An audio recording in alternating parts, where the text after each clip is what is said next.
Welcome to another session of Close Calls with California Poison Control System. I'm Dr. Ray Svora, Medical Director at Fresno Madera Division of California Poison Control, joined today by my co-host, Dr. Cyrus Rangan with California Poison Control, and also Dr. Craig Smullen, our featured presenter. He's the Medical Director at the San Francisco Division of California Poison Control, and also an emergency physician. Welcome, gentlemen. Thanks for having me. So our topic today is psilocybin. We'll start with you, Craig. What exactly is psilocybin? Well, psilocybin is in mushrooms, these small brown or tan mushrooms, and they grow naturally in our environment. And they work by activating serotonin in our brains. And they're sort of like they produce hallucinations, and they're not unlike LSD or peyote or mescaline. And their effects generally occur about 30 minutes or so after ingesting them, and they can last up to 4 to 6 hours. Wow, that's great. It sounds like because they're natural compounds, they've been around for a long time. But this year, we've really noticed a lot more news stories about this and more general interest. Why do you think that is? Can you talk a little bit about the cultural changes that are underfoot? Yeah, that's right, Race. These really have been around for centuries and have been used for medicinal purposes in a lot of different parts of the world. But the reason we've been hearing a lot more about it is because you see a lot of research recently about the use of psilocybin to treat things like depression or addiction even, and also seeing a lot of government agencies that are starting to legalize psilocybin, or at least decriminalize it. So the state of Oregon has done that. And in California, places like Oakland and Santa Cruz have decided to decriminalize it. So we're seeing a lot more exposure and interest in this drug. Very interesting. Cyrus, can you talk a little bit more about what the compound psilocybin actually does to people's brains? Craig mentioned that there's a lot of interest right now in turning this somehow into a medication. We know medications have side effects. What are some side effects of psilocybin? Yeah, although there may be some positive effects from these substances, there definitely are a lot of well-documented negative or unwanted effects. In particular, we know that these substances, because they behave a little bit like LSD and acid and related chemicals, they can cause hallucinations, delusions, anxiety, confusion. And because of these altered levels of perception that people have, they can cause other adverse reactions like anxiety and paranoia and even panic attacks. And that sometimes can induce problems where people put themselves into dangerous situations or into harm's way, perhaps by getting behind the wheel of a car or going to the top of the stairs and feeling like they can walk off the stairs, but they fall down the stairs instead. So because of all of these kinds of unwanted and negative effects, we do have to be very careful about how we consider using this drug in the future if we are to consider it as a pharmaceutical. Thank you. And then based on our calls with poison control, are there some populations that might be at higher risk? Absolutely. When you think about any recreational drug of this nature, we tend to see that it falls into that teenage and young adult age group, primarily males, but it may be used by older adults as well. When we get calls at poison control, we have to understand that this is a voluntary reporting system. So there may be many, many other cases out there of use of these substances that we're not necessarily hearing about in the poison control setting. Great. And I know poison control does refer severe cases to their local emergency department to get extra help. Craig, you're an emergency doctor. Can you walk us through what kinds of presentations would need like an emergency department visit and what a person might experience once they're there? Sure. Yeah.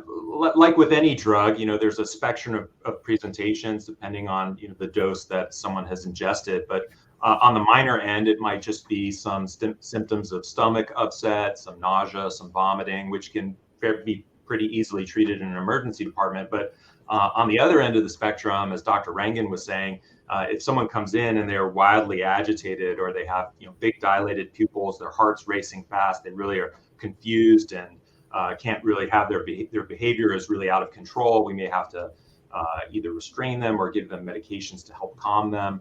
Those are some common presentations to an emergency department and the things that we might deal with when seeing an overdose of psilocybin. Great. And it sounds like psilocybin is just one type of mushroom, but not the only kind that lands people in the emergency department. Can you talk in general about other types of mushroom cases? Well, I think that's one of the risks is that if people are going out and deciding they want to try to find this particular mushroom, they may misidentify another mushroom and ingest something that's way more poisonous. So that is definitely a risk. And in addition to that, I just want to add that, as this becomes more prevalent and more commercialized, we may see more products come on the market that include, psilocybin infused chocolates or candies or gummies, just like we do with marijuana. And in there, we have a potential risk for inadvertent exposures to, children or even the elderly who might accidentally ingest one of these products and have an episode of unexplained confusion. That's a great point. Lots of lessons learned from the edible cannabis experience that we also hear about at Poison Control. Well, we wanted to just, share some of the different types of mushrooms, really to underscore what Dr. Smolin is saying, that it's easy to confuse these and that, people can get into trouble if they pick and eat their own. So with that, I think we'll just start this activity. Hopefully it's kind of fun to walk through it, but we call it, Should I Eat That Mushroom? And we'll just share some pictures of mushrooms and see if we can identify them and just talk about what their side effects might be. So this first mushroom is actually just a bowl of, as you can see, dried mushrooms. We'll start with you, Craig. What do you think? Should you eat that mushroom? Putting me on the hot seat here. I'm a toxicologist. I honestly don't know. I mean, that could be something edible. It might not be something edible. So I'm going to take a pass on this one. I just don't know. Great. Well, these are dried shiitake mushrooms, and that's exactly a great point is, if you're just not sure, take a pass. If you get it from a grocer or a farmer's market, it's going to be fine to eat and use in your recipes. But otherwise, leave it alone if you see it out in a park or a forest, because we see a lot of people getting into trouble when they pick their own mushrooms. Let's keep going with a different one. What do you think about this one? This one I know. This is the deadly death cap mushroom. So this would not be a good one to accidentally ingest. So yeah. What's the harm with this one, even though it looks so benign? Yeah, unfortunately, this is one that is described to taste very good, but unfortunately will damage your liver and destroy your liver. So you really want to stay away from this mushroom. Yeah, a very dangerous looking mushroom. And last but not least, we have these beauties. What are we looking at here? Well, this is what we're talking about today. These are the psilocybin containing mushrooms. And so this is what's garnering all the news out there. Great. Well, thank you. Yeah, I mean, these are, as you can see, they kind of look like each other. People that are not experts, even people who think that they're experts, still get into trouble with them. It's really a very common theme from the cases that we hear about at Poison Control. So we just want to warn people not to forage or pick their own mushrooms. Let's end with some safety tips. Cyrus, do you want to talk about some general takeaways that we want everyone to remember from this session?